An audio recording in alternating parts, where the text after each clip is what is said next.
सभी का स्वागत है। मैं विजेंद्र कुमार डोंगरे लेकर के आया हूं मैथमेटिक्स एंड रीजनिंग के हमारे टॉपिक पे आज second topic ratio and proportion. पहला टॉपिक जो कि था हमारा नंबर सिस्टम, जिस पर हमने 30 क्वेश्चन 30 एमसीक्यूज हमने डिस्कस किए थे। आज हमारा second topic ratio and proportion, जिसके 30 क्वेश्चन जो एग्जाम में हो सकता है आपके लिए कहीं ना कहीं कुछ ना कुछ मदद करे, हो सकता है उससे मिलते जुलते कुछ क्वेश्चंस आ जाए, हो सकता है वही क्वेश्चंस आ जाए। तो आज मैं आपके साथ ये 30 क्वेश्चंस जो है यहाँ पर सॉल्व करने वाला हूँ। तो बिना किसी टाइम वेस्ट के हम स्टार्ट करते हैं हमारा topic 2 ratio and proportion. Exam से जुड़े सवाल, उससे मिलते जुलते सवाल मैंने इस पीडीएफ में जो है आपके साथ शेयर करने का एक कोशिश किया है और उनके क्या सॉल्यूशन रहने वाले हैं। तो वीडियोस के साथ बने रहे ताकि आपको रेशियो एंड प्रपोर्शन का कंप्लीट रिवीजन और एग्जाम में पूछे जाने वाले पैटर्न दोनों की जानकारी अच्छे से प्राप्त हो जाए। स्टार्ट करते हैं क्वेश्चन नंबर 1 के साथ। क्वेश्चन नंबर 1 जो कि रेशियो एंड प्रपोर्शन का बहुत ही बेसिक सा सवाल है, रेशियो को मर्ज करने का सवाल है। जैसे आप सवाल पढ़ेंगे, if A ratio B equals 2 ratio 3 and B ratio C equals 4 ratio 5, find A ratio B ratio C। बहुत ही सिंपल सा क्वेश्चन है, मर्ज करने का क्वेश्चन है। एक रेशियो दिया है A रेशियो B, दूसरा रेशियो दिया है B रेशियो C और उनकी वैल्यूज दी हुई है और हमको पूछ रहा है A ratio B ratio C। तो इसका सिंपल सा सॉल्यूशन होगा, ध्यान दीजिएगा, आपको क्या करना है कि आपको A रेशियो B का वैल्यू लिखना है, फिर B के नीचे B लिखेंगे और फिर B रेशियो C लिखना है। ठीक, इस प्रकार अगर आप दिए गए वैल्यूज को लिखते हैं तो देखिएगा क्या होने वाला है।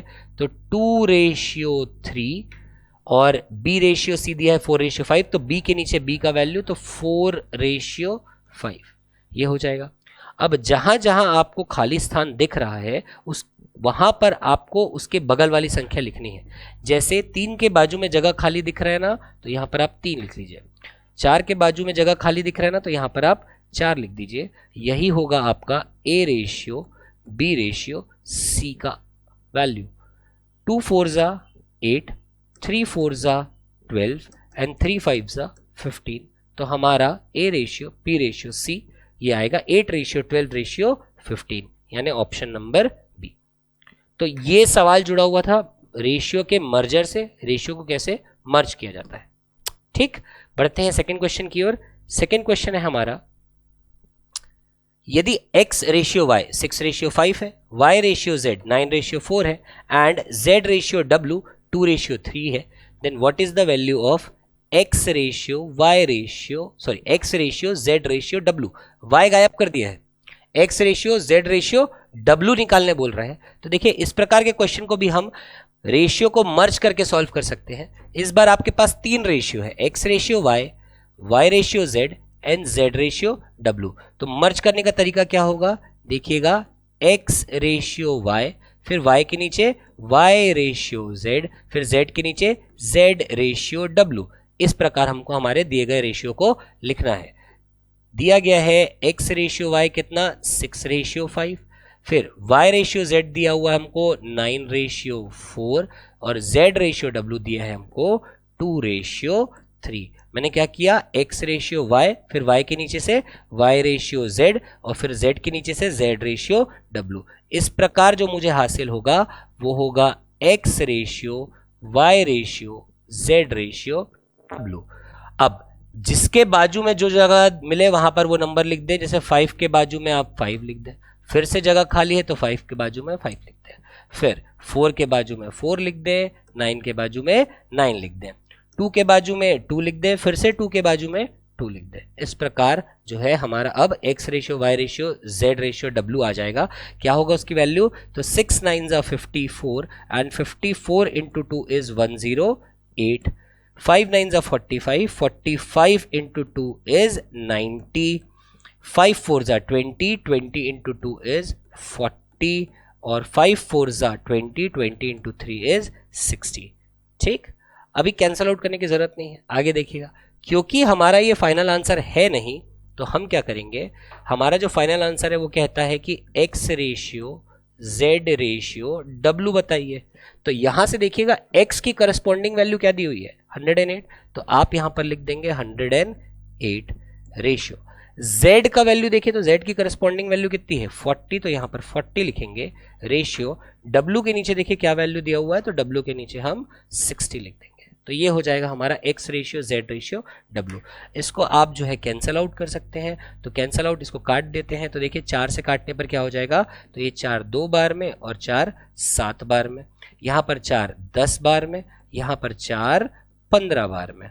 ठीक, आगे तो किसी भी संख्या से कटेगा नहीं। तो हमारा final x ratio z ratio w यानी पूछा गया प्रश्न का हल होगा 27:10:15, ऑप्शन नंबर बी। ठीक, आगे बढ़ेंगे हम थर्ड क्वेश्चन के साथ। देखिए नेक्स्ट क्वेश्चन क्या दिया हुआ है कि p ratio q equals 3/5 ratio 5/7, q ratio r equals 3/4 ratio 2/5, then what is the ratio of p ratio q ratio r, then what is p ratio q ratio r equal to. ध्यान से देखिएगा, p ratio q जो है वो कुछ इस प्रकार दिया है कि 3/5/5/7 ये दिया हुआ है हमको, या फिर क्या कह सकते हैं हम 3/5 रेशियो 5/7, Q रेशियो R हमको दिया हुआ है 3/4 रेशियो 2/5, और हमको पूछ रहा है क्या P ratio Q ratio R। देखिए मर्ज करने का तरीका अभी भी हमारा सेम रहने वाला है। हमको क्या करना है, P रेशियो Q लिखना है, फिर Q के नीचे Q रेशियो R लिखना है। जो भी वैल्यूज दी गई हैं, जो भी रेशियो दिया गया है उसको एज इट इज लिखिए। ये मत देखिए कि वो जो है आपका रैशनल है कि या फिर ऐसा कहे कि इंटीजर वैल्यू दिया हुआ है। ठीक है, आपको चाहे रैशनल दिया हो, फ्रैक्शन दिया हो, चाहे इंटीजर दिया हो, आपको मर्ज करने के लिए इन नियमों का पालन करना है। ठीक, करते हैं। तो यहां पर P रेशियो Q लिखा 3/5 रेशियो 5/7, फिर Q के नीचे Q का वैल्यू यानी 3/4 रेशियो 2/5, फिर से जिसके बाजू में जगह मिले वहां पर वो नंबर लिख दीजिए। तो यहां पर 5/7, और फिर इसके बाजू में जगह मिल रहा है तो क्या लिख देंगे हम 3/4, फिर आपस में मल्टीप्लाई करना बाकी है, और ये जो वैल्यू निकल करके आएगा वो आएगा P ratio Q ratio R। तो मल्टीप्लाई कर देते हैं, तो देखिए न्यूमरेटर मल्टीप्लाई होगा न्यूमरेटर से, तो 3 3 हो जाएगा ये कितना 9/4 5 हो जाएगा 20। Q का वैल्यू क्या आएगा, तो 5 3 ऊपर आएगा 15 और नीचे 7 4 28 ये आएगा, और फिर 2 5 10 और नीचे आएगा 7 5 35। आगे अगर आप देखेंगे तो ये रेशियो जो है आपका 9/20 रेशियो 15/28 रेशियो 10/35। यहां पर अगर आप ध्यान देंगे तो ये और आगे कट सकता है, ये 5 2 बार में और ये 5 7 बार में।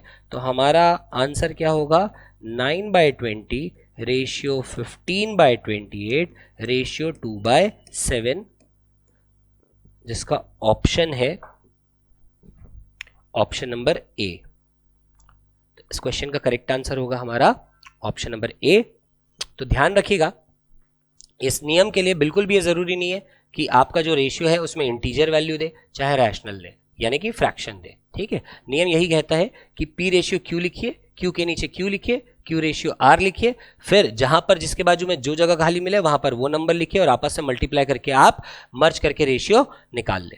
ठीक, आगे बढ़ते हैं क्वेश्चन नंबर 4 की ओर। नेक्स्ट क्वेश्चन, क्वेश्चन नंबर 4 कहता है कि यदि 3x equal to 5y equal to 4z तब x ratio y ratio z क्या होगा। देखिएगा, इस प्रकार के क्वेश्चन जो है जहां पर हमको दिया है कि 3x का मान बराबर है 5y के बराबर है 4z के, तो हमको बताना है x ratio y ratio z क्या होगा। देखिए, इसका एक सिंपल सा सॉल्यूशन है, लेकिन उसके पहले हम थोड़ा सा इसका बेसिक सॉल्यूशन देख लेते हैं। ठीक है, हो सकता है एग्जाम में हमें जो है ये ट्रिक या फिर ऐसा कह सकते हैं जो शॉर्टकट है वो याद ना रहे, तो बेसिक तो आप समझ लीजिए। पहले आप क्या करें, आप पहले इन दोनों एक्सप्रेशन को ध्यान दीजिए कि ये दिया हुआ है 3x इक्वल टू 5y, और अगर 3x इक्वल टू 5y दिया हुआ है तो मैं अगर वेरिएबल्स को एक तरफ ले लूँ यानी x अपॉन y ले लूँ तो यहाँ पर बचेगा 5/3। सेम यहाँ पर अगर मैं अगले दो टर्म्स को लेता हूँ यानी मैं कहता हूँ कि 5y इक्वल्स टू 4z, और वेरिएबल्स को अगर मैं एक तरफ लूँ यानी y बाय z को अगर एक तरफ लूँ तो इसको मैं लिख सकता हूँ 4/5। यहाँ से हमें प्राप्त हो रहा है कि x रेशियो y कितना है 5/3, और यहाँ पर y रेशियो जो है वो है कितना 4/5। अब आपके लिए बहुत आसान है इनको मर्ज करना। क्या करेंगे हम, x रेशियो y लिखेंगे, फिर y के नीचे y और y रेशियो z करते हैं। तो करने पर क्या हो जाएगा, तो 5/3 और फिर 4/5, जिसके बाजू में जो जगह मिले वहां पर वो नंबर लिख दें। तो यहाँ पर 3, 4 के बाजू में 4 लिखना है।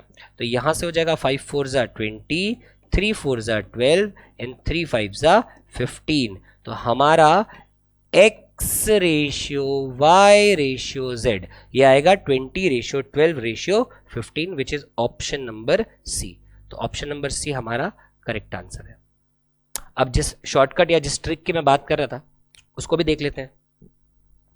तो जब भी आपका जो गिवन कंडीशन है वो अगर कुछ इस प्रकार दिया हुआ है कि एक नंबर है फिर वेरिएबल है इक्वल्स टू, फिर नंबर है फिर दूसरा वेरिएबल है इक्वल्स टू, फिर नंबर है फिर तीसरा वेरिएबल है, जब भी इस प्रकार का क्वेश्चन दे तो देखिए x ratio y ratio z यानी तीनों वेरिएबल्स का जो आपस में रेशियो होगा वो क्या होने वाला है। तो जब आप x के लिए वैल्यू लिखेंगे ना तो इस x वाले टर्म को छुपा ले और बाकी दोनों टर्म्स के नंबर को आपस में मल्टीप्लाई कर दे। यानी कि जब हम x के लिए वैल्यू लिखेंगे तब हम 5 4 ज़ा 20 लिखेंगे रेशियो, जब y के लिए नंबर लिखेंगे तो बाकी दोनों नंबर के जो भी कोफिशिएंट है, बाकी दोनों टर्म के दो जो भी कोफिशिएंट यानी 3 और 4 उनका मल्टीपल लिखेंगे। यानी y के केस में 3 4 ज़ा 12 हो जाएगा और फिर z के केस में 3 5 ज़ा 15 हो जाएगा। तो ये हमारा सीधे सीधे आंसर आ जाएगा। तो 20/12/15 हमारा करेक्ट आंसर होगा। आगे बढ़ते हैं। नेक्स्ट क्वेश्चन कह रहा है कि x रुपए की राशि को a, b और c में इस प्रकार विभाजित किया गया है कि a और b के हिस्से का अनुपात 7:12 है और b और c के हिस्से का अनुपात 8:5 है। यदि a और c के हिस्से का अंतर 214 है तो x का मूल्य है। देखिएगा प्रश्न कह रहा है कि एक राशि है जिसे आपने क्या किया गया कि a ratio b ratio c में आपने बांटा, और बांटा इस प्रकार है कि आपको दिया हुआ है कि a रेशियो b जो है वो 7:12 है, साथ ही साथ आपको दिया गया है कि b रेशियो c जो है वो 8:5 है, ये दिया गया है। और हमें क्या बताना है, हमें एक जानकारी और दी हुई है कि a और c के हिस्से का जो अंतर है वो कितना है 214। तो हमें बताना है x का मूल्य क्या है, ये x जो है वो कितने रुपए के बराबर है। सॉल्व करते हैं। देखिए a रेशियो b दिया है, b रेशियो c दिया है, तो हम पहले निकाल लेते हैं a ratio b ratio c। a ratio b ratio c यानी कि हमें मर्ज करना है, तो मर्ज करने का हमारा तरीका 7/12 यानी b की वैल्यू 12। अब b के नीचे b की वैल्यू यहाँ पर दिया है 8/5। तो यहाँ से जिसके बाजू में जो जगह मिले वो लिख लेंगे। अब इसे हम क्या करेंगे, 7 8 ज़ा 56, 12 8 ज़ा 96 और 12 5 ज़ा 60। इसे कैंसल आउट करते हैं, काट दीजिए इसे। तो 4 एक बार में और 4 बार में, 4 2 बार में और 4 बार में, और 4 15 बार में। तो हमारा यहाँ पर रेशियो क्या आ रहा है, a ratio b ratio c क्या आ रहा है, तो a ratio b ratio c आ रहा है 14:24:15। देखिए इसका मतलब समझिएगा, ये a ratio b ratio c जो आया है इसका मतलब ये है कि यदि a को 14 रुपए मिल रहे हैं तो b को 24 रुपए मिल रहे हैं और c को 15 रुपए मिल रहे हैं। यदि मैं कहूं कि a को 140 रुपए मिल रहा है तो b को 240 मिल रहा है और इसको 150 मिल रहा है। तो यहां से हम कह सकते हैं कि माना a को कितना मिल रहा है 14 यूनिट, c को कितना मिल रहा है, तो c को मिल रहा है 15 यूनिट, और हमको दिया हुआ है कि a और c के हिस्से का अंतर 214 है। अंतर का मतलब होता है कि बड़ा वैल्यू माइनस छोटा वैल्यू। अब अगर आप ध्यान देंगे तो a और c के शेयर में c का शेयर बड़ा है यानी कि 15 और a का शेयर छोटा है यानी 14। तो हमको क्या दिया हुआ है कि इस 15 हिस्से और इस 14 हिस्से का अंतर, यानी इस एक हिस्से का अंतर कितना दिया हुआ है, 214 दिया हुआ है। तो हम ऐसा कह सकते हैं कि इस एक हिस्से का मान कितना है, 214। और अगर एक हिस्से का मान 214 है तो कुल हिस्से का मान यानी x का मान क्या होगा, तो 14 और 24 होता है 38, और 38 और 15 होता है 53। तो टोटल कितने हिस्से हैं, 53 हिस्से। और 53 हिस्से से फिर आप क्या करेंगे, एक हिस्से का मान अगर 214 है तो आप 53 हिस्से का मान निकाल सकते हैं।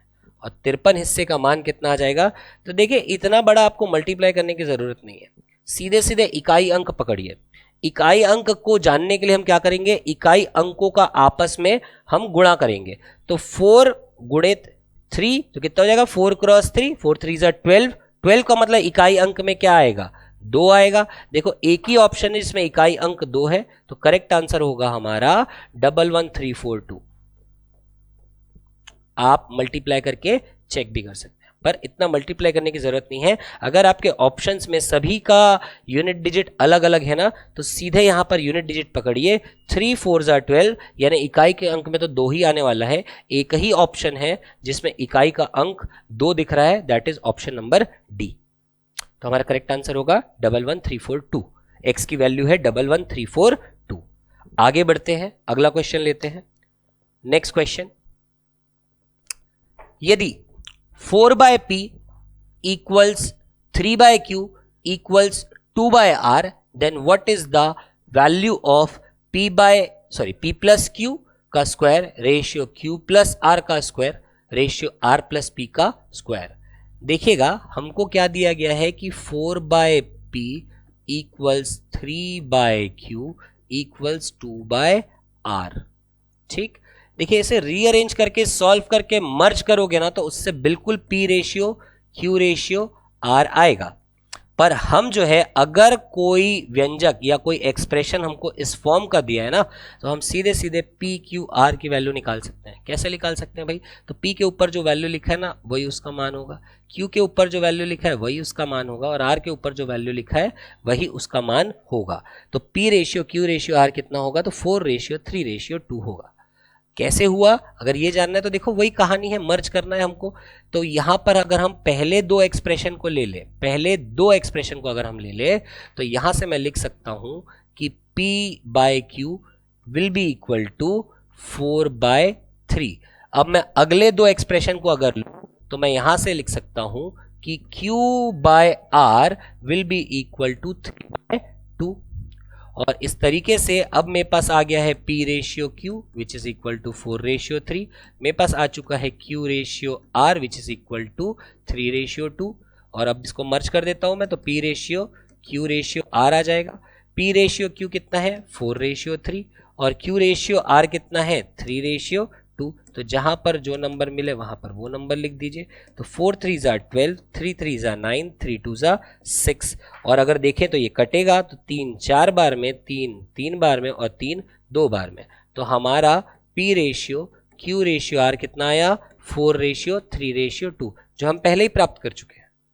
तो हमेशा याद रखिएगा इस प्रकार का जब भी एक्सप्रेशन दो, देखो ये दिया हो चाहे ये दिया हो, ऐसा भी देगा तो कोई गलत नहीं है कि इसने p/4 लिख दिया, q/3 लिख दिया और r/2 लिख दिया, ये r/2 लिख दिया। यहां से भी वही मतलब है कि p ratio q ratio r की वैल्यू 4:3:2 ही आने वाली है। ठीक, पर क्या ये हमारे क्वेश्चन का आंसर है? बिल्कुल भी नहीं, क्योंकि हमारा क्वेश्चन क्या कह रहा है, हमारा क्वेश्चन क्या कह रहा है, इसको मिटा दिया जाए क्योंकि p ratio q ratio r तो हम निकाल चुके हैं।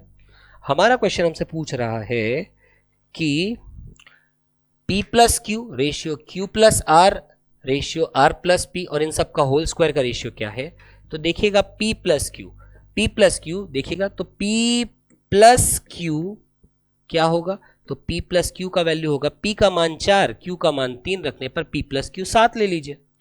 फिर आगे कह रहा है q प्लस r, तो जब q प्लस r लिखेंगे तो q का मान 3 और r का मान 2 ले लीजिए, 5। और आगे कह रहा है r प्लस p, तो ये हो जाएगा हमारा 2 और 4 6। और हमें क्या करना है, अब इनका स्क्वायर करके रेशियो बताना है।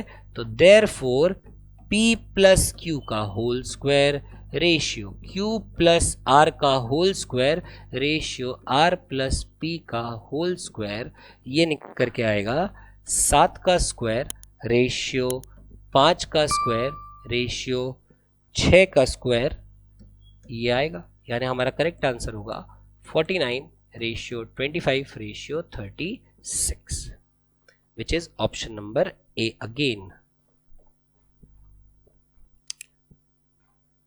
आगे बढ़ते हैं, नेक्स्ट क्वेश्चन उठाते हैं, question number 7। Seventh question, the ratio of sum of the salaries of A and B to the difference of their salaries is 11:1. The ratio of the sum of the salaries of B and C to the difference of their salaries is also 11:1. If A's salary is highest and C's is the lowest, then what is B's salary given that the total of their salaries is 18,200? कह रहा है कि A और B के वेतन का योग उनके वेतन के अंतर से अनुपात 11:1 है। बी और सी के वेतन के योग का उनके वेतन के अंतर से अनुपात 11:1 है। यदि ए का वेतन सबसे अधिक है और सी का सबसे कम है तो बी का वेतन कितना है? ध्यान समझिएगा, इस लाइन का अर्थ समझिए कि यदि ए का वेतन सबसे अधिक है, यानी इन तीनों में सबसे ज्यादा कौन कमा रहा है? ए कमा रहा है, और दिया हुआ है कि सी का वेतन सबसे कम है, यानी कि सी सबसे कम कमा रहा है, तो बी कहीं ना कहीं ए और बी के बीच का कुछ मान कमा रहा है। तो हम ऐसा लिख सकते हैं कि ए का मान सबसे ज्यादा होगा, फिर बी का मान होगा और अंत में सी का मान होगा। सर्वाधिक वेतन वाला व्यक्ति कौन है? ए। सबसे कम वेतन वाला व्यक्ति कौन है? सी। और अब देखिएगा, अब ये कह रहे हैं कि ए और बी के वेतन का योग, यानी कि आप बात कर रहे हैं ए प्लस बी की, ये हो गया उनके वेतन का योग का उनके वेतन के अंतर से। तो अंतर क्या होता है? बड़ा वैल्यू माइनस छोटा वैल्यू। बड़ा कौन है? ए। छोटा कौन है? बी। तो यहां पर आ जाएगा ए माइनस बी। और वेतन के योग का वेतन के अंतर से अनुपात हमको दिया हुआ है कितना? 11:1। साथ ही साथ आपको क्या दिया हुआ है कि बी और सी के वेतन का योग का उनके वेतन के अंतर से अनुपात कितना है? 11:1। यानी ये कह रहा है कि बी प्लस सी और बी माइनस सी ये भी 11:1 है। ठीक, तो आगे हम इसको सॉल्व कर लेते हैं। सॉल्व करने के लिए हमें क्या करना पड़ेगा? क्रॉस मल्टीप्लाई कर लीजिए। तो क्रॉस मल्टीप्लाई करेंगे तो ये हो जाएगा a प्लस बी बराबर 11a माइनस 11b। और इसको जब आप रीअरेंज करेंगे तो यहां से निकल करके आएगा 10a इक्वल्स टू 12b। और यहां से हम कह सकते हैं कि a रेशियो b हमारा, देखो 10 में ये 2 5 बार में और ये 2 6 बार में, तो मैं यहां से a रेशियो b कह सकता हूं कितना आएगा? 6:5। तो a रेशियो b मेरा कितना आया? 6:5। Similarly in the same way मैं कह सकता हूं कि मेरा b रेशियो c निकल करके आएगा यहां से। जैसे यहां पर क्या था? a plus B a minus B, तो रेशियो क्या निकल करके आया? a ratio b। उसी तरीके से b plus C b minus C, तो रेशियो क्या निकल करके आएगा? b ratio C. और चूंकि यहां पर तो 11/1 जैसा वैल्यू यहां पर है वैसे ही वैल्यू यहां पर है, तो सेम वैल्यू यहां भी प्राप्त होने वाली है 6:5। और अब आपको क्या करना है? आपको सिंपली इन रेशियो को मर्ज करना है a ratio b ratio c में। a रेशियो b हमने निकाला, अभी कितना आया? 6:5। फिर b रेशियो c कितना आया? 6:5। और अब क्या करेंगे आप? तो यहाँ 5 लिख देंगे, यहाँ पर 6 लिख देंगे, मल्टीप्लाई कर देंगे, तो ये हो जाएगा 36, ये हो जाएगा 5 6 30 और ये हो जाएगा 5 5 25। ये आगे किसी से भी कैंसिल आउट होगा नहीं। तो फाइनली हमारा a ratio b ratio c कितना आया? 36:30:25।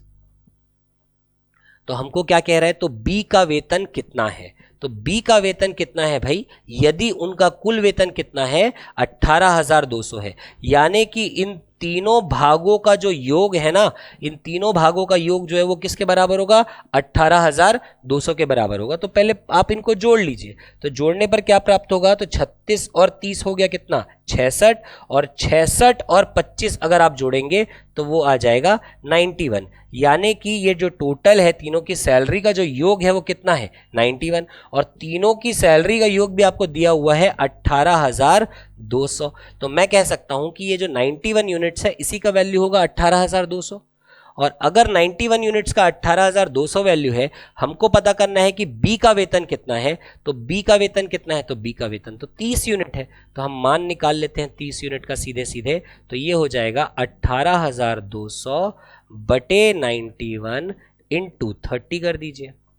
ठीक, यहां से ये एक बार में, ये 2 बार में और 200 बार में, और यहां से 2 3 6 और 3 0 लगा दीजिए। तो बी का वेतन कितना निकल करके आएगा, तो यहां से बी का वेतन हमारे निकल करके आएगा 6,000 रुपए।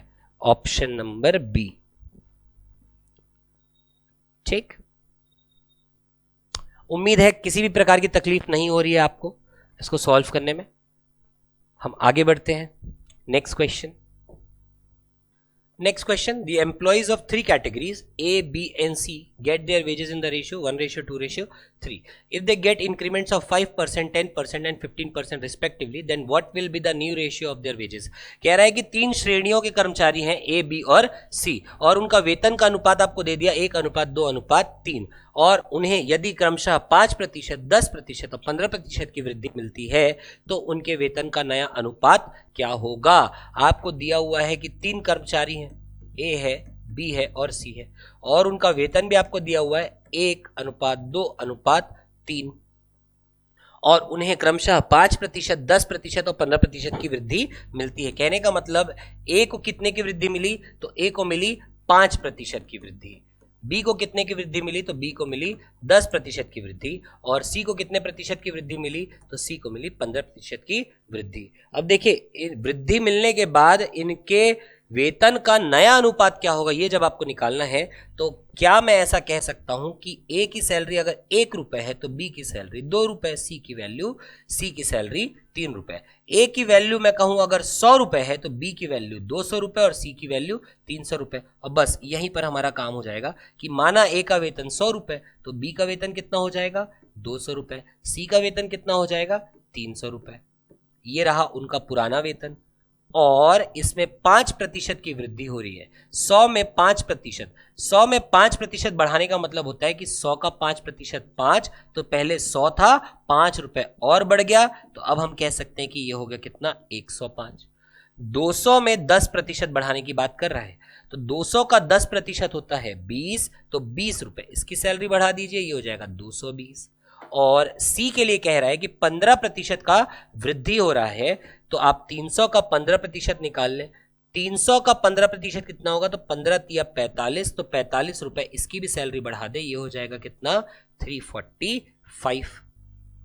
ठीक, और इस प्रकार अब इनके नए वेतन का अनुपात निकालना है। तो देखो किससे कटने वाला है, तो सभी मेरे ख्याल से 5 से कटेंगे, तो काट दीजिए। तो 5 2 बार में, 1 बार में, यहां पर 5 4 बार में और 4 बार में। ठीक, और यहां पर 5 6 बार में और 9 बार में। तो अब हम कहेंगे कि इनके नए वेतन का अनुपात कितना है, 21:44:69। ऑप्शन नंबर ए।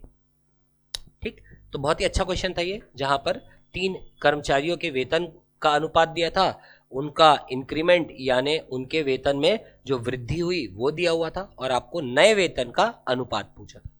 ठीक, आगे बढ़ते हैं अगले question. Next question, if A ratio B plus C बराबर 5:7, B ratio C plus A बराबर 7:9, find C ratio A plus B. ठीक, इस प्रकार के क्वेश्चन की उम्मीद आप पीएससी से कर सकते हैं। देखिए क्या हो रहा है, अगर आप ऑब्जर्व करें, पहले तो आप ऑब्जर्व करिएगा ध्यान से कि ए भी आ रहा है, बी भी आ रहा है, सी भी आ रहा है, यहां पर भी बी भी आ रहा है, सी भी आ रहा है, ए भी आ रहा है, तीनों वेरिएबल्स आ रहे हैं, इसमें भी आ रहा है, इसमें भी आ रहा है, और जिसके लिए पूछा है ना, इसमें भी सी आ रहा है, ए आ रहा है, बी आ रहा है, कहने का मतलब तीनों वेरिएबल्स आ रहे हैं। और जब भी तीनों वेरिएबल्स आपको दिखे तो सबसे पहले तो आपको इसका सम डिजिट निकाल लेना चाहिए। सम डिजिट का मतलब है कि इन तीनों वेरिएबल्स का योग क्या होगा। देखिएगा आपको दिया गया है कि a बटे बी प्लस सी, आपको इसका वैल्यू दिया हुआ है 5/7, आपको दिया गया है b बटे सी प्लस ए, और इसका मान आपको दिया गया है 7/9। तो देखिए इससे हम क्या कह सकते हैं कि यदि a का मान 5 है तो b प्लस सी का मान 7 होगा। a का मान प्लस b प्लस सी का मान, तो मेरे पास आ जाएगा a plus B plus C. a का मान मैंने कहा कितना है 5, b प्लस सी का मान मैंने कहा कितना है 7। तो यहां से हम कह रहे हैं कि a प्लस बी प्लस सी इसका मान कितना है 12। यही मान यहां आना चाहिए, देखते हैं। तो हम क्या करेंगे, यहां से फिर से हम निकालेंगे b प्लस सी प्लस ए। b का मान 7, c प्लस a का मान 9। तो यहां पर रीअरेंज करने पर हम कहेंगे a plus B plus C का मान हमारे आ रहा है कितना 16। अब देखिए जो वेरिएबल यहां आ रहा है वही वेरिएबल तो यहां भी आ रहे हैं, तो उनका जो योग है, यहां पर योग आ रहा है 12, यहां पर योग आ रहा है 16। योग में अंतर कैसे आ सकता है, योग अलग अलग कैसे आ सकता है, योग तो सेम आना चाहिए था। इसका मतलब है कि हमको इनको सेम बनाना पड़ेगा, और दो संख्याओं को सेम बनाने का सबसे अच्छा तरीका होता है टेकिंग देयर एलसीएम। आप एलसीएम लीजिए 12 और 16 का, तो 12 और 16 का एलसीएम हम जानते हैं 48 होगा। तो इसको भी 48 बनाइए, इसको भी 48 बनाइए। इसको 48 बनाने के लिए 4 से गुणा करना है, इसको 48 बनाने के लिए 3 से गुणा करना है। जो गुणा आप यहां कर रहे हैं, जो गुणा आप यहां कर रहे हैं, वो गुणा यहां रेशियो में करिए। 4 गुणा कर रहे थे तो 4 ऊपर भी 4 नीचे भी, 3 गुणा कर रहे थे तो 3 ऊपर भी और 3 नीचे भी। इस प्रकार अब हम कह सकते हैं कि अब हमारे पास a अपॉन बी प्लस सी, इसकी वैल्यू कितनी आ जाएगी, तो 5 चौक 20 बटे 7 चौक 28। अब हमारे पास b अपॉन a प्लस सी कितना आ जाएगा, तो ये आ जाएगा 7 या 21 बटे 27। अब आप निकालिए a प्लस बी प्लस सी, दोनों सेम आने वाला है 48। a का मान 20, b प्लस सी का मान 28 और a प्लस बी प्लस सी 48। यहां भी, यहां पर देखिएगा b प्लस a प्लस सी यानी a प्लस बी प्लस सी, तो 21 है b का मान, a प्लस सी का मान है 27, तो a b c का मान कितना हो जाएगा 48 हो जाएगा। और फिर हम कह सकते हैं सीधे सीधे कि a प्लस बी प्लस सी, यहां से निकालो चाहे यहां से निकालो, कितना आएगा 48। a का मान हो जाएगा 20, b का मान हो जाएगा 21। तो देखो a का मान 20 रखा, b का मान 21 रखा, c का मान हम ज्ञात कर लेंगे। तो c का मान यहां से आ जाएगा 48 में से 20 और 21 41 कम कर दीजिए, तो c का मान आ जाएगा कितना 7। और c का मान यदि 7 है तो हमको जो रेशियो पूछ रहा है कि c upon a plus B, इसकी वैल्यू कितनी हो जाएगी, तो c की वैल्यू आई है 7, a की वैल्यू है 20 और b की वैल्यू है 21। तो आंसर आएगा हमारा 7 upon 41, 7:41। Option number D is the correct answer. आगे बढ़ते हैं अगले प्रश्न की ओर। अगला प्रश्न भी इसी पर आधारित है, पर यहां पर जो है आपके 4 वेरिएबल्स आ रहे हैं। पिछले वाले क्वेश्चन में a आया, b आया, c आया, इस बार के क्वेश्चन में a b c d आ रहे हैं। और अगर आप ध्यान देंगे तो 4 वेरिएबल्स यहां पर है, a c d b 4 variables यहां पर है और यहां पर भी 4 वेरिएबल्स हैं। तो हमारा पहला काम क्या रहेगा, जैसे हमने वहां पर निकाला कि चारों वेरिएबल्स का हम क्या करें, सम निकाल लें। तो a plus B plus C upon D equals to 17/3। फिर से a plus C plus D upon D equals to 3/1, और यहाँ पर a plus B plus D upon C equals 3/2। तो हम कह सकते हैं कि a plus B plus C का मान कितना है 17 और d का मान कितना है 3। तो यहां से मैं लिख सकता हूं a plus B plus C plus D, चारों का योग कितना हो जाएगा 20। यहां से भी क्या लिख सकता हूं कि a plus C plus D plus B, यानी कि a plus B plus C plus D हो जाएगा 3 और 1 4। यहां पर देखिएगा तो a plus B plus C plus D, इनको मैंने रीअरेंज करके ऐड किया ना, तो कितना हो जाएगा, ये 3 और 2 5 हो जाएगा। देखिए चारों वेरिएबल यहाँ आ रहे हैं, यहाँ भी आ रहा है, यहाँ भी आ रहा है, तो उनका योग अलग अलग कैसे हो सकता है, तो योग सेम बनाना है। सेम बनाने का तरीका एलसीएम है, 20 4 और 5 का एलसीएम ले लीजिए। 20 4 और 5 का एलसीएम 20 आता है, तो यहाँ तो 20 बना हुआ है, इसको 20 बनाने के लिए 5 से मल्टीप्लाई, इसको 20 बनाने के लिए 4 से मल्टीप्लाई। इसको जब आप 5 से मल्टीप्लाई करेंगे तो ऊपर नीचे 5 से मल्टीप्लाई करें, इसको जब 4 से मल्टीप्लाई करेंगे तो ऊपर नीचे 4 से मल्टीप्लाई करें, तो अब देखिए ये कितना बन जाएगा, तो ये बन जाएगा 15 और ये बन जाएगा नीचे में कितना 5, ये बन जाएगा कितना 12 और ये बन जाएगा कितना 8। तो अब देखें आप कि a plus B plus C का मान 17, d का मान 3, a plus C plus D का मान 15, b का मान 5, a plus B plus D का मान 12 और c का मान 8। तो देखो भाई हम जानते हैं कि अब हमारे a plus B plus C plus D का मान कितना है 20 है, चाहे इससे निकाले या इससे निकाले, सभी में मान बराबर हो गया, कितना आया 20।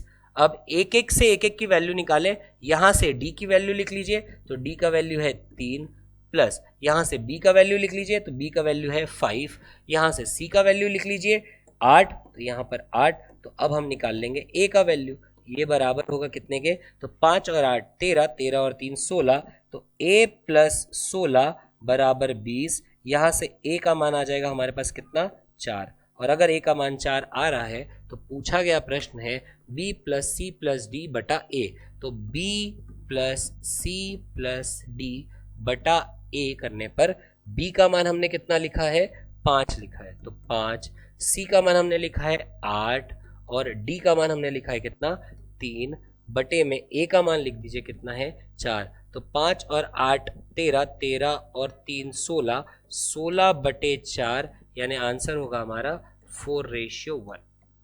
Correct answer is 4:1, option number D. देखिए नेक्स्ट क्वेश्चन क्या कह रहा है, if x ratio y ratio z and z ratio x, इसका वैल्यू आपको दिया हुआ है 3:4:5, देन फाइंड x का स्क्वायर y का स्क्वायर z के स्क्वायर का ratio. x y ratio y z ratio z x, ये आपको दिया हुआ है, ये दिया हुआ है 3:4:5। तो हम कह सकते हैं कि एक्स वाई का वैल्यू है 3, वाई जेड का वैल्यू है 4 और जेड एक्स का वैल्यू है कितना 5। तो X Y into Y Z, ध्यान दीजिएगा मैं क्या लिख रहा हूं, तो अब मैं इनको आपस में अगर मल्टीप्लाई कर दूं, यानी कि X Y into Y Z into Z X अगर मैं कर दूं तो आप कहोगे 3 गुणित 4 गुणित 5, यानी 3 चौक 12 पंचे 60 आ जाएगा। पर इस तरफ क्या होगा, तो x इंटू एक्स ये हो जाएगा x का स्क्वायर, y इंटू वाई ये हो जाएगा y का स्क्वायर, z इंटू जेड ये हो जाएगा z का स्क्वायर। यहाँ से हम निकाल सकते हैं x y z की वैल्यू। x y z की वैल्यू कितनी आ जाएगी, तो आप कहेंगे √60, रहने दीजिए इसको √60।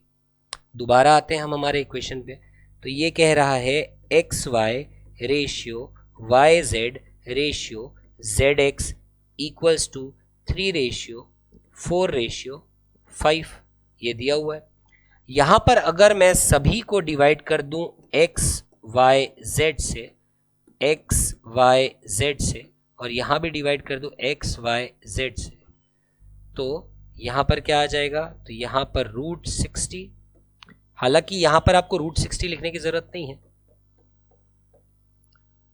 ऐसा आ जाएगा, लिखने की जरूरत नहीं है, बिल्कुल जरूरत नहीं है। आप चाहे तो ऐसा जो है आप अपॉन में 1 लेकर के भी चल सकते हैं, पर यहां पर क्या होने वाला है, जब आप डिवाइड कर देंगे सभी को एक्स वाई जेड से, तो देखो x है कट जाएगा, y है कट जाएगा, बचेगा 1/z। यहाँ से yz कट जाएगा, yz कट जाएगा, बचेगा 1/x, और यहाँ से z कटा, x कटा, तो बचा क्या 1/y। तो हम इसको चाहें तो ऐसा लिख सकते हैं कि 1/z ratio 1/x ratio 1/y equals to 3/√60 ratio 4/√60 ratio 5/√60। ठीक, इसे हम चाहे तो रीअरेंज करके भी लिख सकते हैं कि z ratio x ratio y ये कितना है, तो इसको हम लिख सकते हैं, देखो √60/3 रेशियो √60/4 रेशियो √60/5 ऐसा। और मैंने जैसा बताया कि √60 तो आप चाहे लिखे चाहे ना लिखे तो काट दो यार, सब में तो आ रहा है। तो अब आपके पास z ratio x ratio y की वैल्यू आ गई 1/3 रेशियो 1/4 रेशियो 1/5। पर ये हमारा आंसर नहीं है भाई, हमको क्या बताना है? तो हमको बताना है कि x का स्क्वायर, y का स्क्वायर और z के स्क्वायर की वैल्यू क्या है। तो इसको हम रीअरेंज करते हैं x, y और z में। x का मान था 1/4 तो आप लिख देंगे 1/4, अनुपात y का मान था 1/5 तो आप लिख देंगे 1/5, और यहाँ पर हमको z लिखना है, z का मान था 1/3, ऐसा कर दीजिए। ठीक, आगे अगर आप चाहे तो x ratio y ratio z, तो आप क्या करें 3 4 5, ठीक है, 3 4 5 का एलसीएम ले ले। 3 4 5 का एलसीएम आएगा 20 और सभी को 20 से मल्टीप्लाई कर दो। तो सभी को जब आप 20 से मल्टीप्लाई करोगे तो ये हो जाएगा 20/4, ये हो जाएगा 20/5 और ये हो जाएगा 60 होगा एलसीएम, माफ करिएगा, इसका एलसीएम कितना हो जाएगा 60।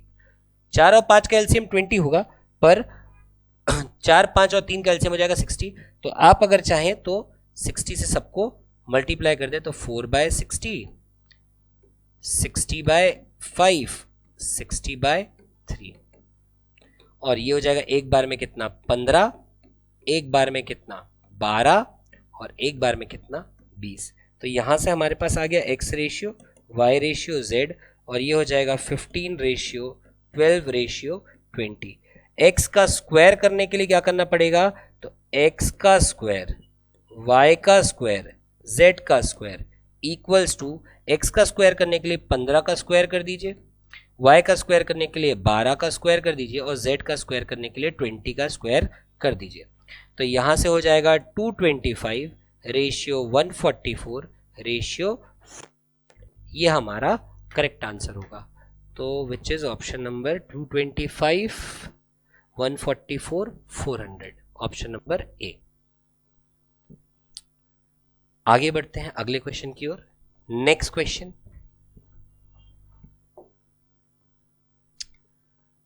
दो संख्याएं 3:4 के अनुपात में है, उनमें से प्रत्येक को 30 से बढ़ाने पर 9:10 हो जाता है। संख्याएं हैं, देखिए दो संख्याएं जिनका अनुपात दिया हुआ है 3:4, उनमें से प्रत्येक को 30 से बढ़ाने पर अनुपात कितना हो जाता है? 9:10 हो जाता है। तो संख्याएं क्या हैं? देखिए इस प्रकार के क्वेश्चन को बहुत ही सिंपल वे में एक एग्जाम्पल के माध्यम से समझाता हूं मैं आपको। जैसे मान लेते हैं कि मेरी एक संख्या है 40 और दूसरी संख्या है मेरी 60, और इनका अगर मैं अंतर लूं तो मेरा अंतर कितना है 20 का। और अगर मैं दोनों को बराबर मात्रा में बढ़ा दूं, दोनों को बराबर मात्रा में बढ़ाऊं, कहने का मतलब मैं अगर इनमें 10 जोड़ दूं, इसमें 10 जोड़ूं और इसमें भी मैं 10 जोड़ दूं, तो अब ये हो जाएगा 50, ये हो जाएगा 70, और अब मैं अगर इनका अंतर निकालूं तो अंतर कितना है 20।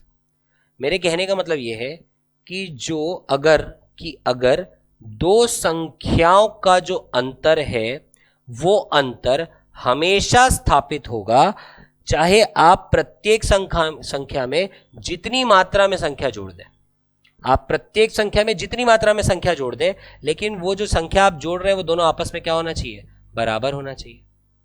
ठीक, इसका मतलब ये है कि हमने क्या किया यहां पर, अब क्वेश्चन के अनुसार, तो पहले हमको दिया हुआ था कि उनका अनुपात कितना है? 3:4 है, और दोनों को 30-30 से बढ़ाने पर अनुपात कितना हो गया? 9:10 हो गया। ये 3:4 से 9:10 हो गया। आपने कितनी मात्रा बढ़ाई? 30। अब अगर हम देखें तो इनका अंतर तो सेम होना चाहिए था, तो इनका अंतर है 1, इनका अंतर भी है 1, अंतर सेम है। ठीक, अब आप देखिए चेंज कैसा हो रहा है, तो 3 से 9, 4 से 10, यानी 6 यूनिट का परिवर्तन हुआ। ये 6 यूनिट का परिवर्तन कब हुआ? जब आपने कितना बढ़ाया? 30 बढ़ाया। तो यहां से मैं कह सकता हूं कि इस 6 यूनिट का मान किसके बराबर होगा? 30 के बराबर होगा। तो 6 यूनिट का मान अगर 30 है तो 1 यूनिट का मान आ जाएगा कितना? 5। और अगर 1 यूनिट का मान 5 है तो हमारे 3 यूनिट का मान कितना आ जाएगा, तो 3 पंचे आप कहेंगे 15। 4 यूनिट का मान कितना आ जाएगा, तो आप कहेंगे 4 पंचे 20। तो हमारी संख्याएं क्या क्या हैं, तो हमारी संख्याएं हैं 15 और 20, ऑप्शन नंबर बी। ठीक, तो याद रखिएगा कि अगर दो संख्याएं हैं और दोनों संख्याओं में आप बराबर की वृद्धि कर रहे हैं, चाहे बराबर की वृद्धि करें चाहे बराबर से उन्हें घटाएं, उनका आपस में अंतर सदैव समान होना चाहिए। जैसे यहां पर हमने देखा ना कि 3 और 4 का अंतर 1 है, यहां पर 9 और 10 का अंतर 1 है। दोनों ही संख्याओं को आपने बराबर मात्रा से बढ़ाया था 30 से, तो अंतर हमारा सदैव क्या रहेगा, समान रहेगा। ये बात आपको याद रखनी है। ठीक, आगे बढ़ते हैं, नेक्स्ट क्वेश्चन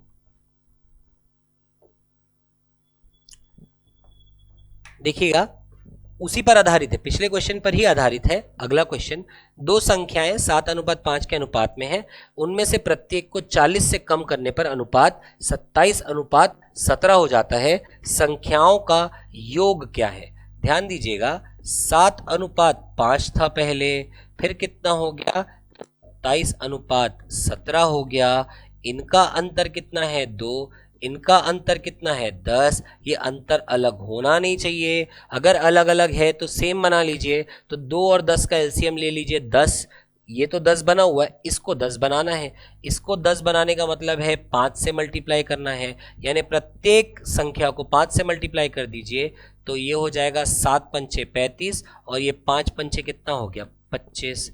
यहाँ पर देखिए ये एज इट इज रहेगा 27:17। अब अगर आप देखेंगे तो अंतर यहाँ 10 का, यहाँ भी 10 का। अब आप परिवर्तन देख लें, ये 35 से हो गया 27, ये 25 से हो गया 17, यानी कि 8 यूनिट का परिवर्तन हुआ है, 8 यूनिट कम हुआ है। ये 8 यूनिट कब कम हुआ, जब आपने प्रत्येक संख्या में से कितना कम किया, 40 कम किया। तो 8 यूनिट का मान हम कह सकते हैं कितना है 40। 8 यूनिट का मान अगर 40 है तो 1 यूनिट का मान कितना हो जाएगा 5, और अगर 1 यूनिट का मान 5 है तो देखिए हमको क्या ज्ञात करना है, संख्याओं का योग। संख्याओं का योग यानी 35 और 25 का मान हमको बताना है। 35 और 25 का योग कितना हो जाएगा, 60 हो जाएगा, यानी हमको 60 का मान बताना है। तो 1 का मान अगर 5 है तो 60 का मान हो जाएगा 60 पंचे 300। करेक्ट आंसर होगा हमारा 300, option number C.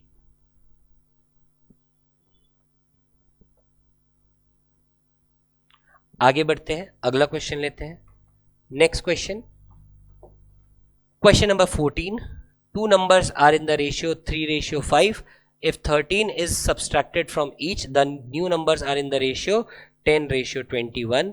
If 5 is added to each of the original number, then the ratio becomes. ये भी अच्छा क्वेश्चन है भाई, ध्यान दीजिएगा।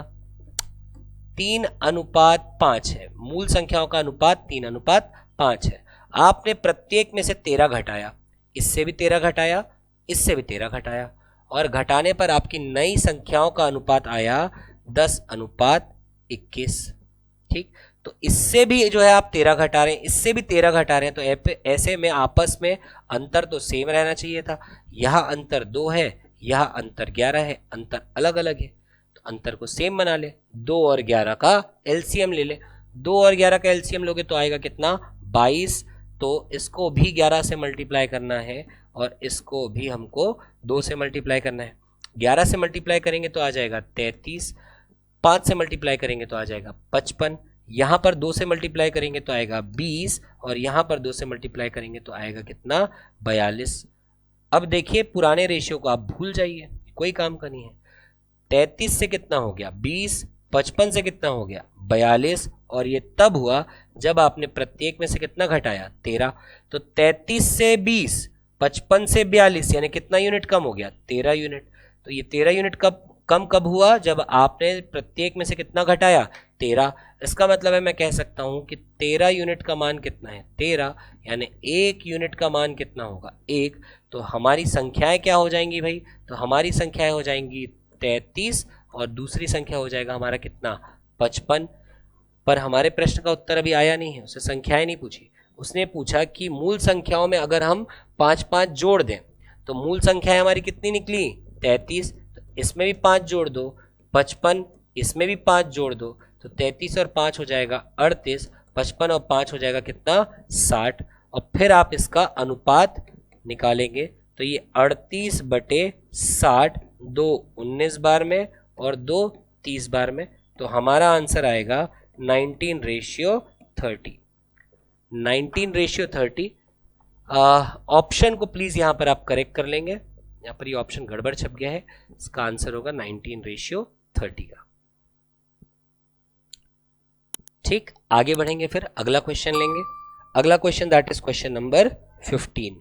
नेक्स्ट क्वेश्चन क्या कह रहा है, तो ए और बी की आय का अनुपात 2:3 है, उनके व्यय का अनुपात 1:2 है। यदि बी के व्यय का 90% ए की आय के बराबर है तो ए और बी की बचत का अनुपात क्या है। अगर देखा जाए तो यहां पर हमारा टॉपिक है इनकम, एक्सपेंडिचर और सेविंग्स का, और हम जानते हैं कि इनकम, एक्सपेंडिचर और सेविंग्स के बीच में क्या रिलेशन रहता है। हम जानते हैं कि किसी भी व्यक्ति के लिए इनकम माइनस एक्सपेंडिचर बराबर क्या होता है, तो बराबर सेविंग्स होता है। आय माइनस व्यय बराबर बचत होता है। बस इसी का हमको यूज करना है। कैसे यूज करना है इसको समझेंगे। हम लिखेंगे यहां पर इनकम, हम लिखेंगे यहां पर एक्सपेंडिचर, और हम यहां पर लिखेंगे सेविंग्स। इनकम माइनस एक्सपेंडिचर बराबर सेविंग्स लिखेंगे। इनकम किसका किसका दिया है, तो ए का और बी का, ये ए और ये बी। ए और बी की इनकम का अनुपात दिया है 2:3, यानी कि अगर ए 2 रुपए कमा रहा है तो बी 3 रुपए कमा रहा है, ये 20 रुपए कमा रहा है तो ये 30 रुपए कमा रहा है, तो मैं ऐसा कह सकता हूं कि ये अगर 2x कमा रहा है तो ये 3x कमाएगा। उनके व्यय का अनुपात 1:2 दिया है, अगर ये 1 रुपए खर्चा कर रहा है तो ये 2 रुपए खर्चा कर रहा है, ये 10 कर रहा है, ये 20 कर रहा है। ठीक उसी प्रकार मैं कह सकता हूं कि ये अगर y खर्चा कर रहा है, ये अगर y खर्चा कर रहा है तो b कितना खर्चा कर रहा है, 2y खर्चा कर रहा है, y 2y। ठीक, और यहां से हम कह सकते हैं कि इनकी बचत का अनुपात हो जाएगा, देखो बचत क्या होगा, income minus expenditure 2x minus y, और इसका सेविंग्स आएगा 3x माइनस 2y। तो इनके सेविंग्स का रेशियो क्या हो जाएगा, तो आप कहेंगे 2x minus Y upon 3x minus 2y। पर यहां पर तो वेरिएबल सभी भी आ रहा है, तो एक रिलेशन और दिया हुआ है कि यदि b के व्यय का 90% a की आय के बराबर है, b के व्यय का 90%, ये है b, ये है b का व्यय, तो b के व्यय का 90% यानी 2y का 90%, b का व्यय 2y, उसका 90%, 90% का मतलब 90/100, तो b के व्यय का 90% बराबर है किसके, a की आय के। a की आय यानी ये बात कर रहा है किसकी, 2x की, ऐसा बात कर रहा है। अब यहां से हम क्या करेंगे, तो ये 2 और 2 को काट दो। ठीक, यहां से हम कह सकते हैं कि हमारे पास x अपॉन वाई का रिलेशन निकल गया। x अपॉन वाई का वैल्यू आ गया कितना, 9/10, 9/10, और इसी को यूज करना है। अब यहां पर हमारे पास क्या है, 2 इंटू एक्स, एक्स को सीधे सीधे 9 रख दो तो 2 इंटू 9 माइनस वाई, वाई को सीधे सीधे 10 रख दीजिए, equals to 3 into X, 3 into X के जगह 9 रख दीजिए, माइनस 2 इंटू वाई, वाई के जगह आप 10 रख दीजिए। सॉल्व करने पर 2 9 जा 18, 18 माइनस 10 का मतलब है 8, 3 9 जा 27, 27 माइनस 20, 2 इंटू 10 20, तो वो आ जाएगा कितना, 7। तो हमारा आंसर आएगा 8:7, ऑप्शन नंबर सी। ठीक, तो ये क्वेश्चन आधारित था इनकम, एक्सपेंडिचर और सेविंग्स पर। ठीक है, हमने बेसिक सा फॉर्मूला यूज किया यहां पर कि income minus expenditure equals to saving. दो व्यक्तियों की आय का अनुपात दिया था, दो व्यक्तियों के व्यय का अनुपात दिया था, और पूछा उनके बचत का अनुपात, ये हमको ज्ञात करना था। साथ ही साथ एक संबंध और दिया हुआ था कि बी के व्यय का 90% ए की आय के बराबर है, तो बी का व्यय बी में जाइए, व्यय में जाइए यानी 2y, तो 2y का 90% यानी 2y इंटू 90/100 बराबर है किसके, ए की आय के। ए में जाइए, इनकम में जाइए यानी 2x के, तो ये बराबर है 2x के। यहां से रिलेशन निकला हमारा x और y का। सीधे सीधे मैंने क्या किया, x को 9 रख दिया, y को 10 रख दिया, और फिर मेरे पास ये रेशियो निकल करके आ गया 8:7, जो किसका अनुपात है, उनके बचत का अनुपात है। उम्मीद है आपको ये क्वेश्चन समझ में आ गया होगा। आगे बढ़ते हैं अगले क्वेश्चन की ओर। Next question, question number 16, same pattern पर आधारित है। देखिएगा, the income of A and B are in the ratio 5:3, the expenses of A B and C, तीसरा व्यक्ति भी आ गया, are in the ratio 8:5:2। If C spends ₹2,000 and B saves ₹7,000, then A saves. कह रहा है कि ए और बी इनकी आय का अनुपात, इनकम, तो ए और बी की आय का अनुपात दिया है 5:3। यदि ए कमा रहा है 5 रुपए तो बी कमा रहा है 3 रुपए, तो मैं ऐसा कह सकता हूं कि ए कमा रहा है 5x तो बी कमा रहा है 3x। ठीक, साथ ही साथ एक व्यक्ति और आया है, तो यहां पर सी के लिए भी हम लिख देते हैं। ठीक है, पर सी के इनकम के बारे में हमको कोई जानकारी नहीं है, कोई बात नहीं। आगे देखिएगा, आगे कह रहा है कि यदि तीनों के एक्सपेंडिचर, व्यय, ए बी और सी का व्यय 8:5:2 के अनुपात में है, तो मैं ऐसा कह सकता हूं कि ए खर्चा कर रहा है अगर 8 रुपए तो बी खर्चा कर रहा है 5 रुपए, तो सी खर्चा कर रहा है 2 रुपए। यानी कि मैं कह सकता हूं कि अगर ए खर्चा कर रहा है 8y तो बी खर्चा कर रहा है 5y और सी खर्चा कर रहा है 2y। और ऐसी स्थिति में इनके सेविंग्स को हम यहां पर लिख सकते हैं, ये हो जाएगा सेविंग्स। तो सेविंग्स का आपको क्या दिया हुआ है, सेविंग्स के बारे में दिया हुआ है कि यदि सी जो है 2000 खर्चा करता है और बी 700 रुपए बचाता है, तो बी की बचत हमको दी हुई है, बी की बचत कितनी है 700 रुपए, और क्या दिया हुआ है, तो सी का हमको खर्च दिया हुआ है, सी कितना खर्चा कर रहा है 2000 रुपए और बी 700 रुपए बचाता है, तो ए की बचत क्या होगी, ए की बचत हमको बताना है।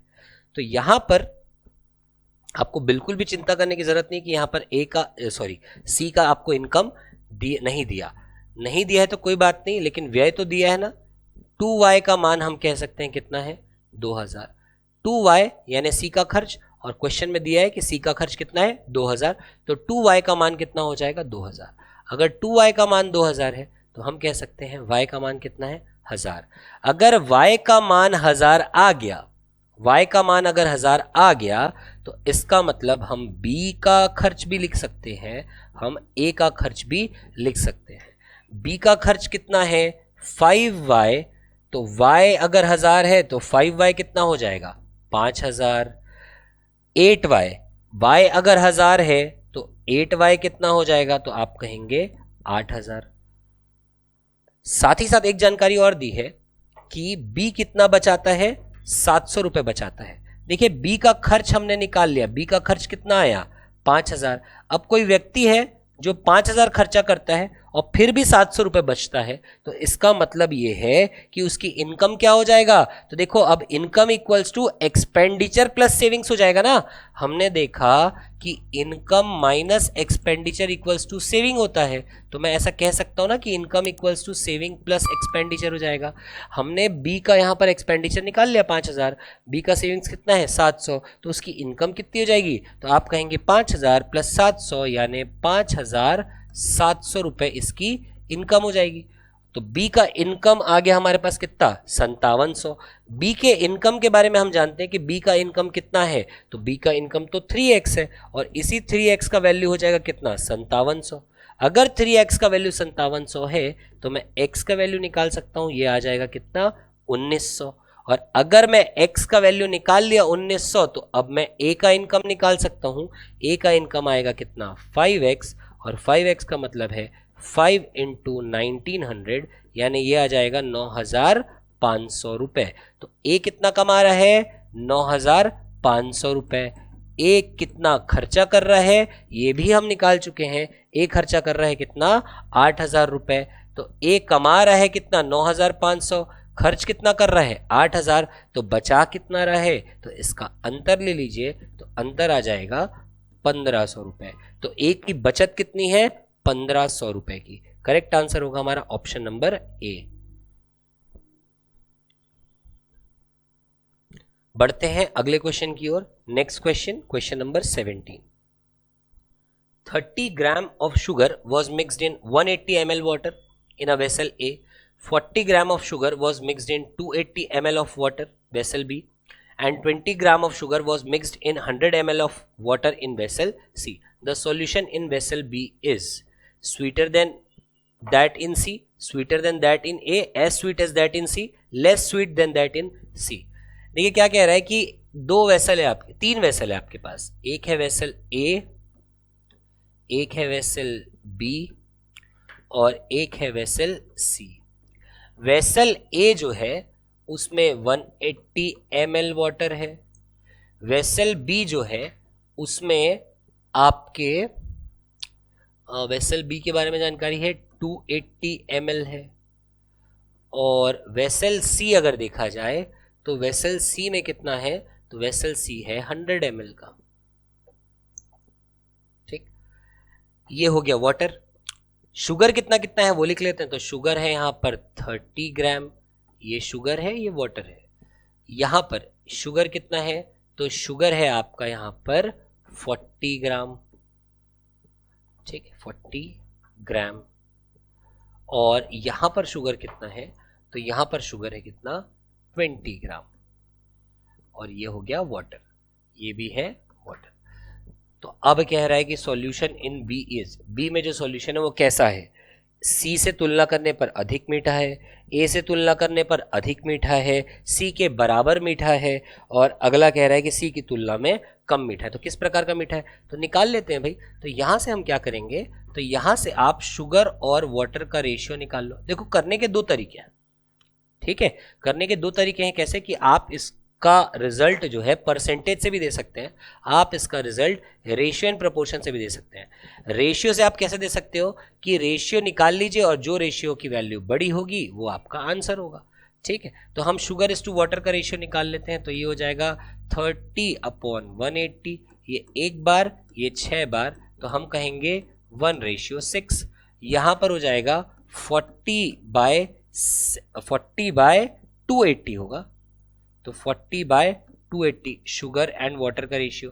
तो ये हो जाएगा एक बार, ये हो जाएगा 7 बार, तो हम कहेंगे 1:7 है। और यहाँ से शुगर एंड वाटर का रेशियो अगर आप निकालेंगे तो ये 20/100, ये एक बार, ये 5 बार, तो यहाँ से रेशियो आ जाएगा 1:5 आ जाएगा। ठीक, अब वैल्यूज देख लीजिए भाई, कौन सा बड़ा कौन सा छोटा। तो 1/6 हम जानते हैं, 1/6 कितना होता है 0.16। ठीक, 1/6 के बारे में हम जानते हैं वो कितना होता है 0.16। 1/7 के बारे में हम कह सकते हैं कि ये होता है 0.142, और 1/5 के बारे में हम जानते हैं कितना होता है, तो ये होता है 0.2। तो यहां से आप देख सकते हैं किसकी वैल्यू हाईएस्ट है, तो यहां पर इसकी वैल्यू हाईएस्ट है, इसकी वैल्यू हाईएस्ट है, मतलब यहाँ सबसे ज्यादा शुगर है, इसका मतलब सी जो है वो क्या है स्वीटेस्ट है।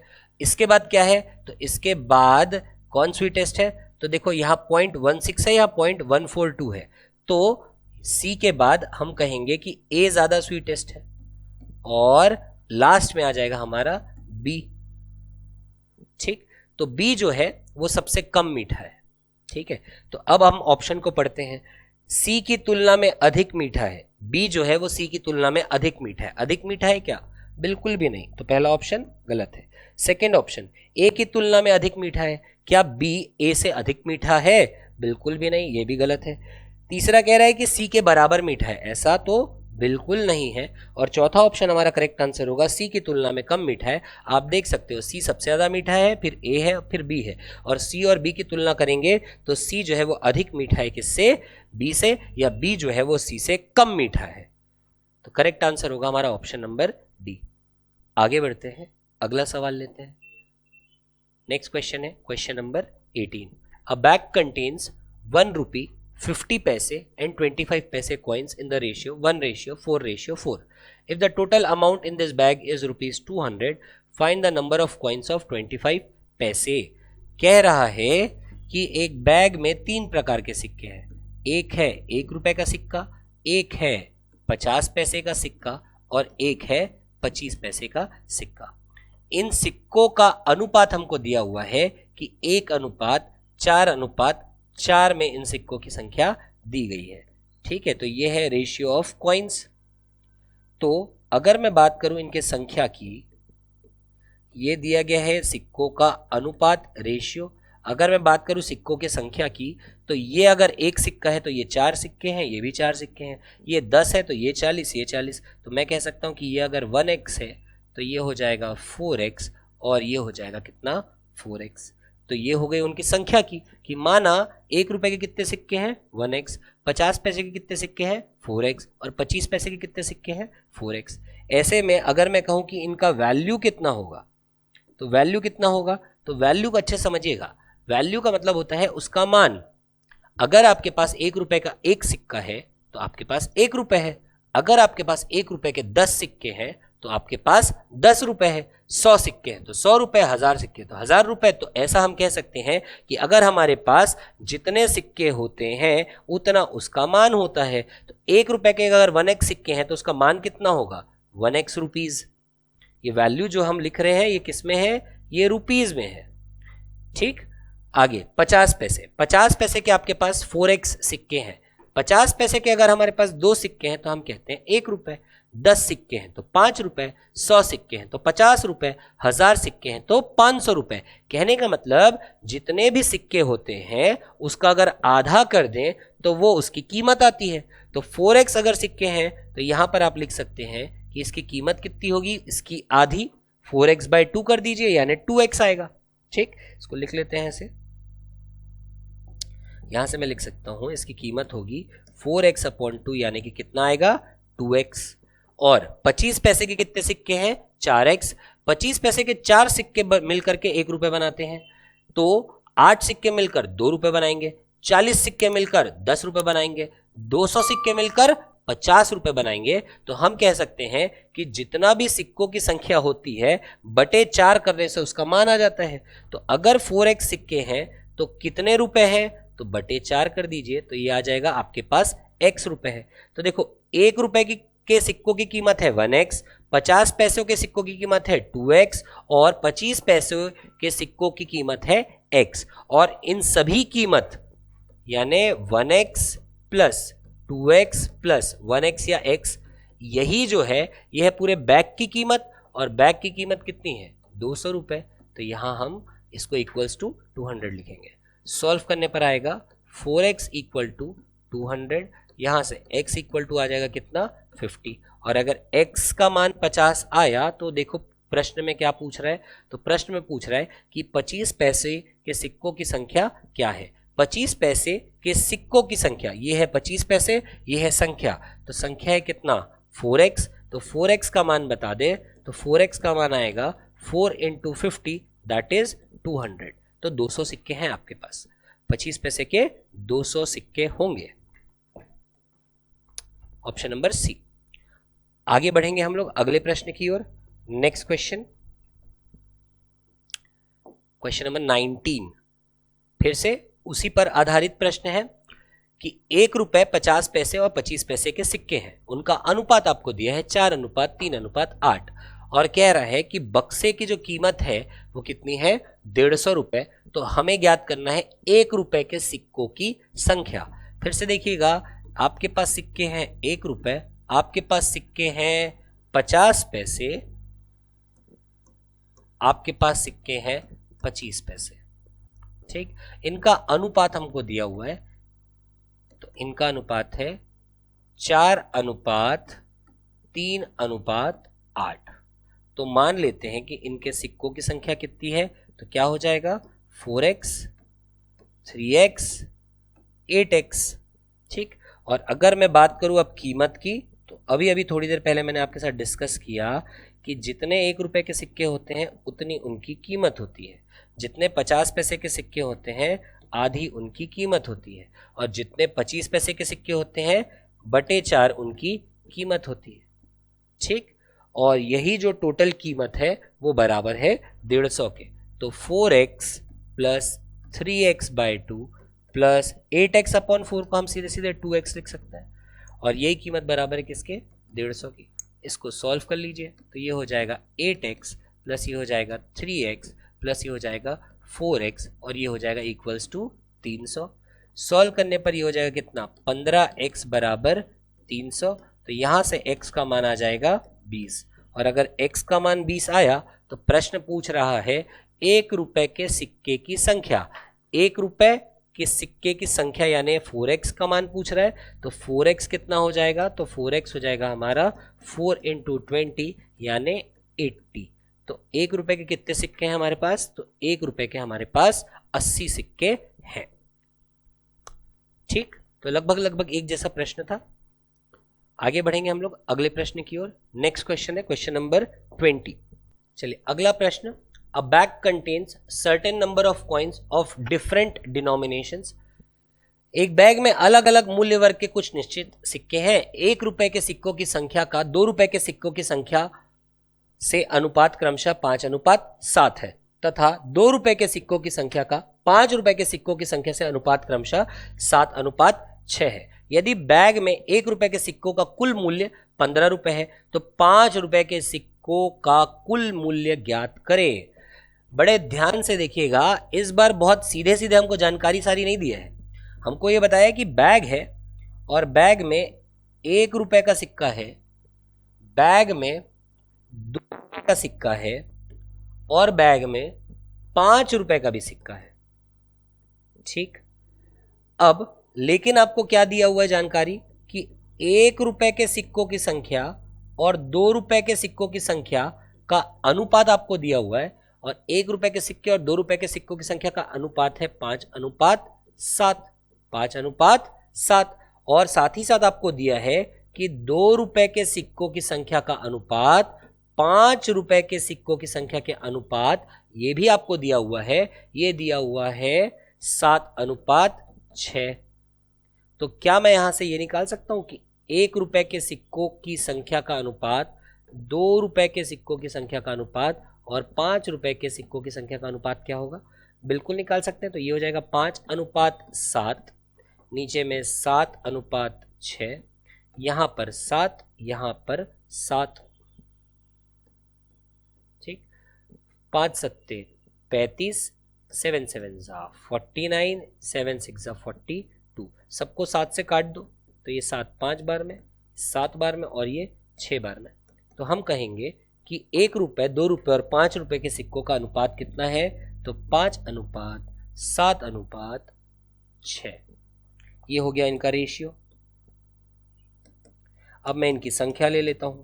तो रेशियो अगर 5 है तो संख्या 5x, 2 ये हो जाएगा 7x, 5 का हो जाएगा 6x।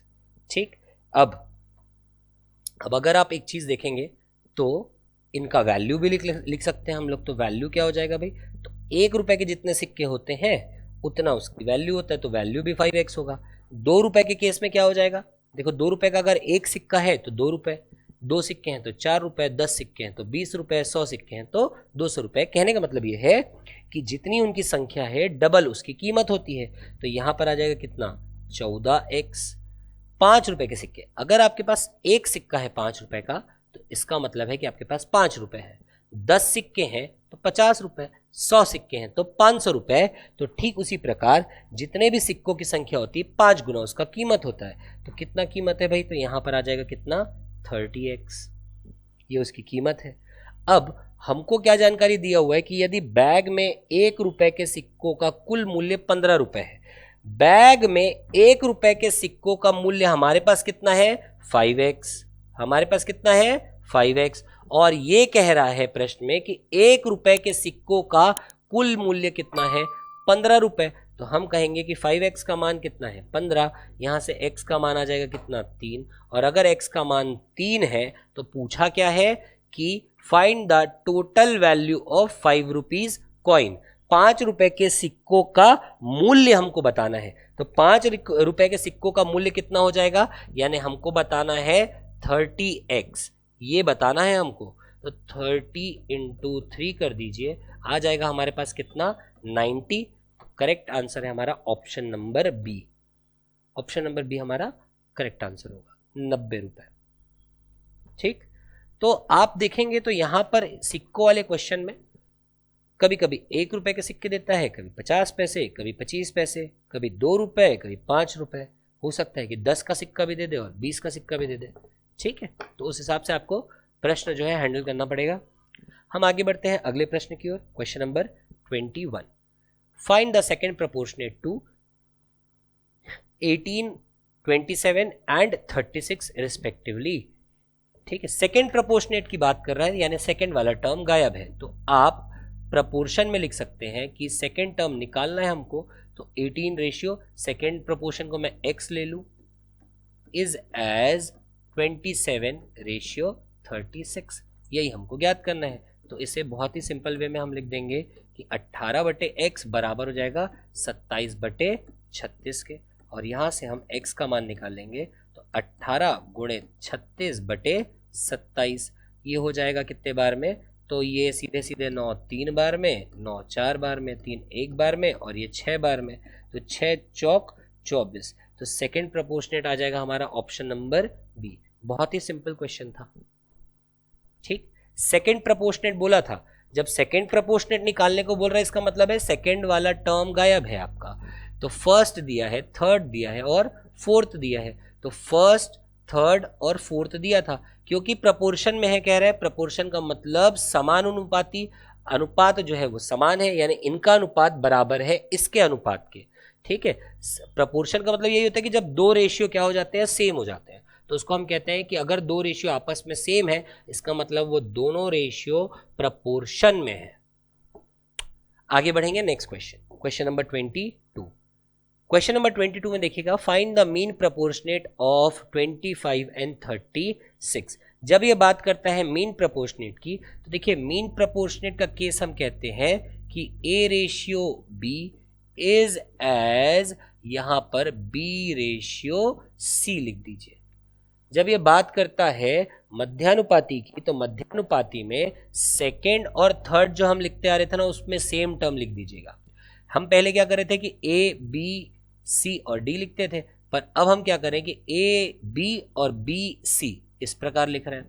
तो मध्यानुपाती क्या हो जाएगा, तो मध्यानुपाती का मतलब है हमको इस B की वैल्यू बतानी है, A और C की वैल्यू हमको दी गई है, तो यहां पर हो जाएगा 25 ratio B is as B ratio 36। Solve कर लीजिए, तो 25/B will be equal to B by 36। Solve करने पर b का square equal to 25 into 36। Solve कर लीजिए तो b रूट 25 इंटू 36, b का वैल्यू आ जाएगा यहाँ से 5, यहाँ से 6, 5 6 जा 30, तो मीन प्रपोर्शनेट आएगा आपका कितना 30। सीधे सीधे अगर कोई बच्चा चाहे तो मीन प्रपोर्शनेट के केस में हमेशा b is equals to root over AC होता है, सीधे अप्लाई करके लिख सकता था। A क्या होगा, फर्स्ट प्रपोर्शनेट यानी 25, और C क्या होगा, थर्ड प्रपोर्शनेट यानी 36। इसका रूट ले ले, रूट लेने पर कितना आएगा 30, ये हमारा आंसर होगा। आगे बढ़ते हैं नेक्स्ट क्वेश्चन में। Find the ratio between the fourth proportional of 42, 56, 63 and fourth proportional of 189, 273, 153। ये हमको कह रहा है, हमको क्या करना है, फोर्थ प्रोपोर्शनल का रेशियो निकालना है। किसके किसके, तो ध्यान दीजिएगा, पहले इसके फोर्थ प्रोपोर्शनल को निकाल लेते हैं। तो हम इसे लिख सकते हैं 42 ratio 56 is as 63 ratio x, और इसके लिए जब आप लिखेंगे तो ये हो जाएगा 189 ratio 273 is as 153 ratio y। और हमको क्या बताना है, तो हमको बताना है x रेशियो y के बारे में। यहाँ पर अगर हम ध्यान देंगे तो ये होगा 42/56 इक्वल्स टू 63/x, और यहाँ से होगा 189/273 इक्वल्स 153/y। कैंसल आउट कर दीजिए, अगर कुछ कट सकता है तो बिल्कुल कटेगा। यहाँ से क्या हो जाएगा, ये हो जाएगा 7 6 बार में, और ये 7 8 बार में। यहाँ से हो जाएगा 3 2 बार में और 3 21 बार में, 2 1 बार में और ये 4 बार में। तो यहाँ से आप कहेंगे कि x का मान कितना आ जाएगा, तो 21 गुणे 4, यानी यहाँ से x का मान आ जाएगा कितना, 84। यहाँ निकाल लेते हैं, यहाँ से भी कटेगा। यहाँ पर अगर आप काटेंगे तो 9 से काट दीजिए, 9 2 बार में और 1 बार में, 9 3 बार में और 1 बार में। यहाँ से भी कट जाएगा, 3 7 बार में और 3 5 बार में और 1 बार में। यहाँ से आगे 9 3 बार में, अच्छा सॉरी यहाँ पर हमने गड़बड़ कर दिया, माफ़ कीजिएगा, यहाँ पर कुछ गड़बड़ कर दिया हमने, करेक्ट कर लेते हैं इसको। तो ये हो जाएगा 189 upon 273 equals to 153 upon y। 9 से इसको काटना चाहिए, 9 2 बार में और 1 बार में, 9 1 बार में और 7 बार में। यहाँ से 3 7 बार में और 3 9 और 1 बार में। यहाँ से 7 1 बार में और ये 13 बार में। तो यहाँ से y का मान आ जाएगा 17 गुणित 13। हमको क्या निकालना है, तो हमको निकालना है x अपॉन वाई का वैल्यू। x अपॉन वाई का वैल्यू निकाल लेते हैं, तो यहाँ पर हो जाएगा कितना, 84, और यहाँ पर आ जाएगा कितना, 17 गुणित 13। ठीक, 17 गुणित 13 का मतलब है 84 बटे 17 गुणित 13, तो 13 7 91 का 1 कैरी ओवर 9, तो यहाँ पर आ जाएगा 221। तो आंसर हमारा आ रहा है 84 अपॉन 221, ऑप्शन नंबर डी। दो अलग अलग प्रपोर्शन दिए थे, उनके फोर्थ टर्म का रेशियो हमसे पूछा था, हमने आंसर दे दिया। आगे बढ़ते हैं, क्वेश्चन नंबर 24। क्वेश्चन नंबर 24 कह रहा है कि यदि a अनुपात b 3:2 है, तब 5a + 2b ratio 3a + 4b किसके बराबर है।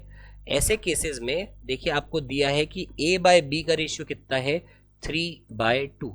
तो आप क्या करें, सीधे सीधे a का मान 3 ले, सीधे सीधे b का मान 2 ले और वैल्यूज को पुट कर दे किसमें, जो भी हमारा टर्म पूछ रहा है। तो 5a + 2b पूछ रहा है और बटे में क्या है, 3a + 4b। तो साफ साफ यहाँ पर a का मान रख दो कितना, 3, और 2 इंटू b का मान रख दो कितना, 2। नीचे में 3 इंटू a का मान रख दीजिए 3 प्लस 4 इंटू b का मान रख दीजिए 2। तो यहाँ से 5 दिया हो जाएगा 15 धन 4 बटे हो जाएगा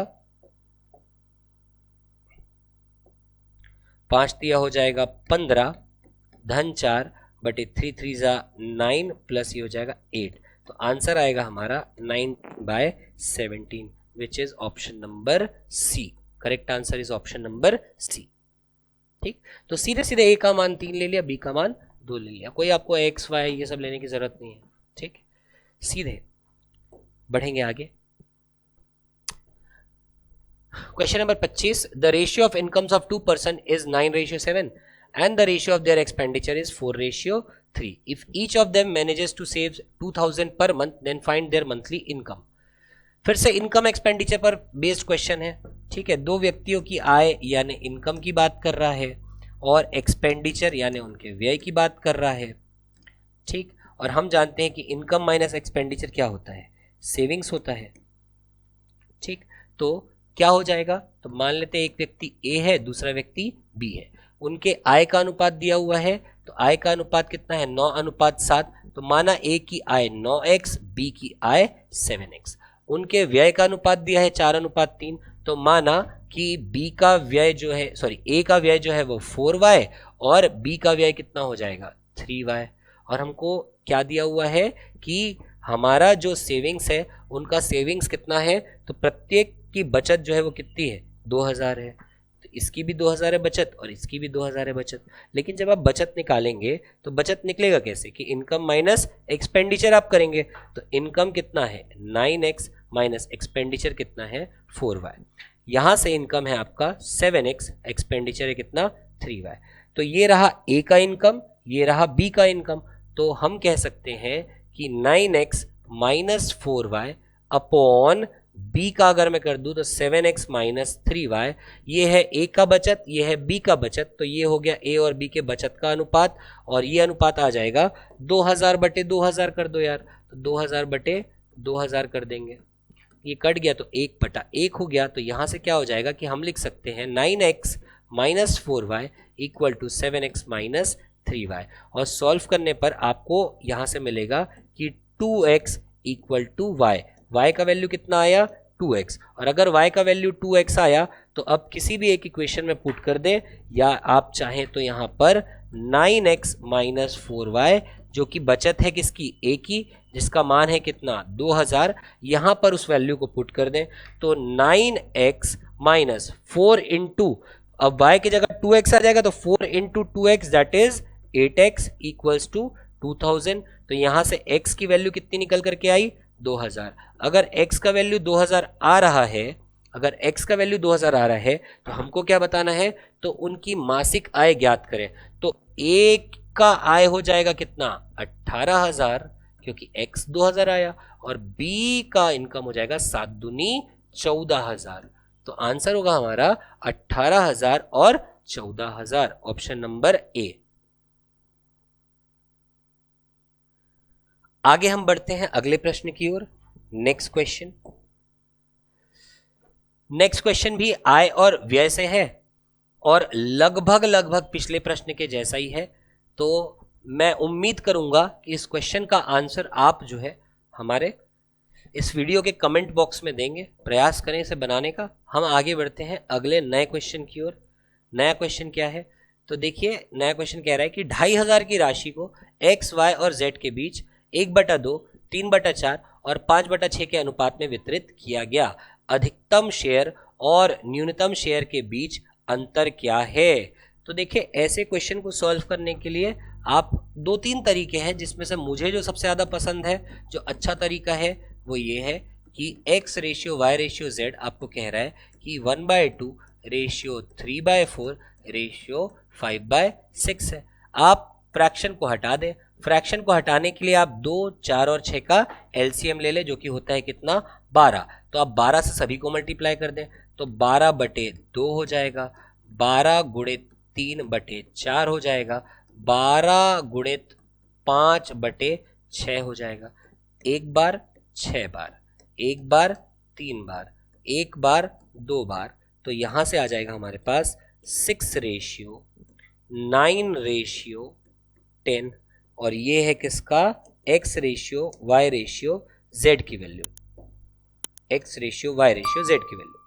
तो यहाँ से हम कह सकते हैं कि इनके बीच जो राशि का आवंटन हो रहा है, वितरण हो रहा है, उसमें x को अगर हम कहें कि 6 हिस्से मिल रहे हैं तो y को 9 हिस्से मिल रहे हैं और z को 10 हिस्से मिल रहे हैं।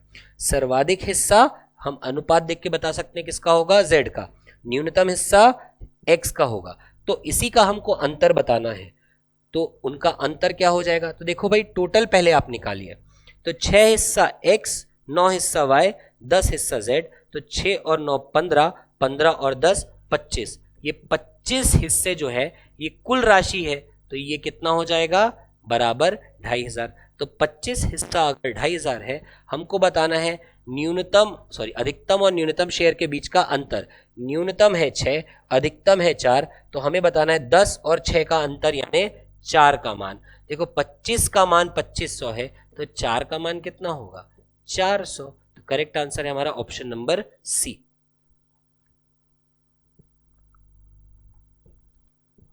आगे बढ़ेंगे हम लोग अगले प्रश्न की ओर। अगला प्रश्न नेक्स्ट। अब अगला क्वेश्चन जो है वो है पार्टनरशिप पर। ठीक, तो पार्टनरशिप के केस में क्या होगा इसको समझते हैं। अनमोल और भूवेश ने एक फर्म में क्रमशः 1500 रुपए और 2000 रुपए का निवेश किया।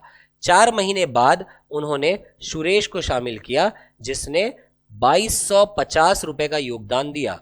भुवन ने 9 महीने बाद अपना योगदान वापस ले लिया। यदि वर्ष के अंत में लाभ 900 रुपए था तो भूवेश का हिस्सा क्या होगा।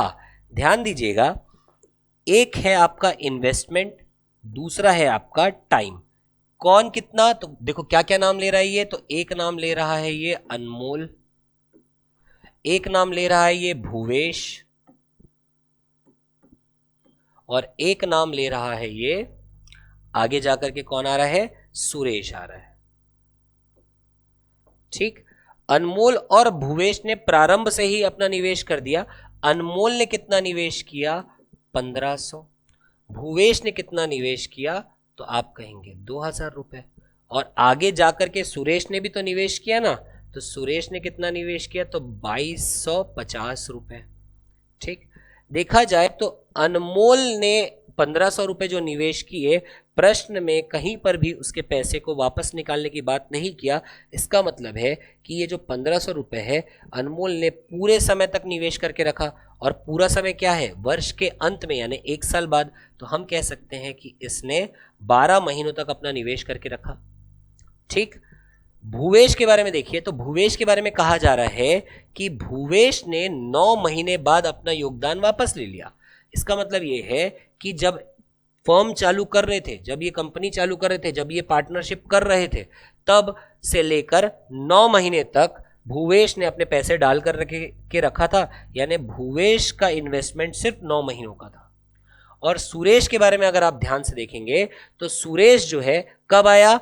4 महीने बाद आया। जब हमारा पार्टनरशिप चालू हो चुका था अनमोल और भूवेश का, उसके 4 महीने बाद आया। इसका मतलब है कि यहां 12 महीने में वो 4 महीने लेट से आया। इसका मतलब है केवल और केवल वो 8 महीनों के लिए इन्वेस्टमेंट किया। और इससे अब देखो, इन्वेस्टमेंट लिख लिया और इन्वेस्ट उन्होंने कितने समय के लिए किया वो लिख लिया। तो अब इनके प्रॉफिट का शेयर क्या होगा? इनका प्रॉफिट जो है वो कितने हिस्सों में बांटा जाएगा? तो वो होता है हमारा इन दोनों के प्रोडक्ट का रेशियो। इन दोनों के प्रोडक्ट का रेशियो मतलब 1500 गुणित 12 अनुपात 2000 गुणित 9 अनुपात 2250 गुणित 8। इस रेशियो में जो है लाभ का बंटवारा किया जाएगा। इस हिस्से में इतने अनुपात में इस 900 रुपए को बांटा जाएगा। ये यहां से हम क्या कर सकते हैं? तो एक एक जीरो काटते चलिए। ठीक है, ये एक जीरो, ये एक जीरो, ये एक जीरो, खत्म। 25 से काटने का प्रयास करते हैं तो 25 हो जाएगा कितने बार में? तो 25 हो जाएगा 6 बार में। 25 यहां पर हो जाएगा कितने बार में? 8 बार में। 25 यहां पर हो जाएगा कितने बार में? 9 बार में। आगे अगर आप देखेंगे तो 3 से सभी को काटा जा सकता है। ये 3 बार में, ये 3 बार में, ये 3 बार में। ठीक, यहां से और आगे भी हम 3 से काट सकते हैं। तो ये 3 4 बार में, ये 3 1 बार में, और ये 3 खत्म। ठीक, यहां से देखेंगे अगर आप तो ये 2 1 बार में, ये 2 4 बार में, और ये 2 4 बार में। सभी में 4 आ रहा है तो 4 से 4 सब खत्म हो गया, सब कट गया। यानी कि 1:1 बराबर मात्रा में लाभ को बांटा जाएगा। अगर लाभ है आपका 900 रुपए तो तीनों में बराबर बांट दीजिए। यानी कि तीनों में कितना कितना रुपए बच जाएगा? तो 300 रुपए सॉरी, और अंतिम व्यक्ति को भी कितना प्राप्त होगा? 300 रुपए। अनमोल को भी मिलेगा 300 रुपए, भूवेश को भी मिलेगा 300 रुपए, और सुरेश को भी मिलेगा कितना? 300 रुपए। तो ये प्रश्न जुड़ा हुआ था किससे? पार्टनरशिप से। और पार्टनरशिप में हमेशा याद रखिएगा, सबसे पहले हमको क्या करना है? तो इन्वेस्टमेंट अमाउंट लिखिए, कितने समय के लिए इन्वेस्ट करके रखा उन्होंने वो लिखिए। फिर इन दोनों का जो प्रोडक्ट है वो लिखिए, और उसी अनुपात पर लाभ का वितरण होगा, याद रखिएगा। आगे बढ़ते हैं अगले प्रश्न की ओर। नेक्स्ट प्रश्न कह रहा है कि राकेश 1/4 समय के लिए 1/4 पूंजी का योगदान देता है। राजू आधे समय के लिए पूंजी का 5वें हिस्से का योगदान देता है, और रामू पूरे समय के लिए शेष पूंजी का योगदान देता है। उनके लाभ विभाजन अनुपात की गणना करें। देखिए अगला क्वेश्चन क्या कह रहा है कि राकेश 1/4 समय के लिए 1/4 पूंजी का योगदान देता है। राजू आधे समय के लिए पूंजी का 5वां हिस्सा योगदान देता है, और रामू पूरे समय के लिए शेष पूंजी का योगदान देता है। उनके लाभ विभाजन अनुपात की गणना करें। तो देखिएगा क्या क्या नाम ले रहा है। तो एक है राकेश, एक नाम लिया जा रहा है किसका? राजू का। एक नाम लिया जा रहा है किसका? आगे जाकर के रामू का। ठीक, अब मान लेते हैं कि इन तीनों ने जो है कैपिटल जुगाड़ा। राशि जो इन्होंने तीनों ने मिलकर के अरेंज की वो कितना है, x। तो इसी x का राकेश जो है वो 1/4 समय के लिए 1/4 पूंजी का योगदान देता है। तो राकेश जो है वो कितना योगदान दे रहा है, x/4। राजू कितना योगदान दे रहा है, तो राजू दे रहा है आधे समय के लिए पूंजी का 5वां हिस्सा। पूंजी है आपकी x और हिस्सा है आपका 5, और शेष, और रामू जो है पूरे समय के लिए शेष पूंजी का योगदान देता है। तो पूरे समय के लिए शेष पूंजी, तो शेष पूंजी मतलब x में से आप x/4 भी हटा दीजिए और x/5 भी हटा दीजिए। हटाने पर देखो क्या आने वाला है भाई, बचा कितना, तो यहाँ पर एलसीएम ले लो, ये हो गया कितना 20, यहाँ पर आ जाएगा 20x minus 5x minus 4x। Solve करने पर आ जाएगा आपके पास कितना, ये 9x, 20x से माइनस होगा तो कितना हो जाएगा 11x, तो 11x/20। तो रामू ने कितना निवेश किया, तो रामू ने निवेश किया 11x/20, ऐसा हो जाएगा।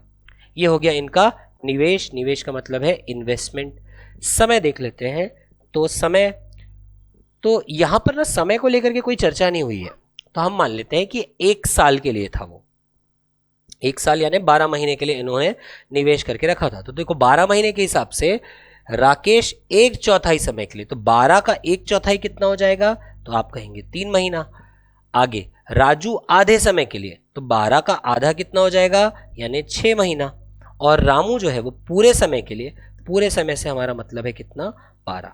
तो इनके लाभ विभाजन का अनुपात क्या हो जाएगा, तो आप कहेंगे इन्वेस्टमेंट इनटू टाइम, x/4 × 3, यहां से हो जाएगा 6x/5, और यहां से हो जाएगा आपका 11x/20 × 12। ठीक है, यहां पर इसको 4 5 बार में और 4 3 बार में, ऐसा कर देते हैं। ठीक, तो ओवरऑल अब इनके प्रॉफिट शेयरिंग का रेशियो क्या होगा, तो इनके प्रॉफिट शेयरिंग का ratio 3x/4 ratio 6x/5 ratio 33x/5 होगा। ठीक, ये आने वाला है।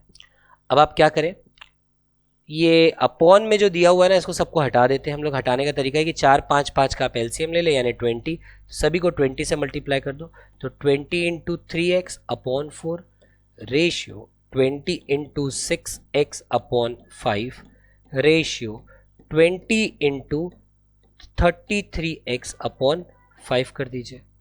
ठीक, और इसको हम अगर कैंसल आउट करें तो ये 4 एक बार में, ये 5 बार में, 5 एक बार में, ये 4 बार में, 5 एक बार में, ये 4 बार में। ठीक, तो ओवरऑल हमारे पास आएगा 15x, ये हो जाएगा कितना 24x। अच्छा, x भी तो कट जाएगा ना, x भी तो सब में है, तो x भी काट दीजिए, x को लिखने की जरूरत नहीं है।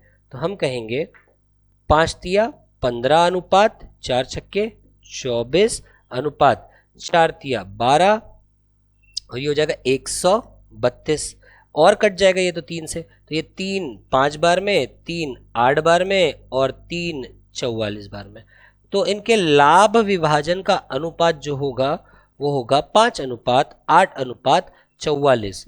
5:8:44 का अर्थ है ऑप्शन नंबर सी। सबसे ज्यादा लाभांश, सबसे ज्यादा प्रॉफिट किसको मिलेगा, तो रामू को मिलेगा। फिर उससे कम किसको मिलेगा, राजू, और सबसे कम किसको मिलेगा, राकेश को मिलेगा।